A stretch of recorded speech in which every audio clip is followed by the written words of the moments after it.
Hello! আজকে আবার একটা মিনি ব্লগ শেয়ার করতে আসলাম। বিকালবেলা রেডি হয়ে আমি আর বাবু একটু বেরিয়েছিলাম।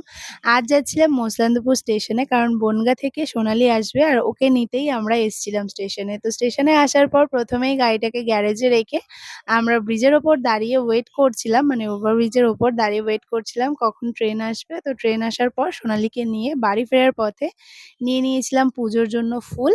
আর বাড়ি ফেরার পথেই ফালুদার দোকানটা দেখেই দাঁড়িয়ে পড়েছিলাম। ইদানিং ফালুদার প্রতি একটা আলাদাই অবসেশন তৈরি হয়েছে। মানে ফালুদা দেখলেই সেটা খেতে হবে এরকম একটা ব্যাপার। তো তোমরা কারা, কারা ফালুদা খেয়েছো আর কাদের, কাদের ফালুদা খেতে ভালো লাগে অবশ্যই জানিও। ফালুদা খেয়ে আবারও আমরা বেরিয়ে পড়েছিলাম বাড়ি আসার জন্য। আর বাড়ি আসার পথে বাদুড়িয়া বাজার থেকে খেলাঘর থেকে নিয়েছিলাম একটা লুডো।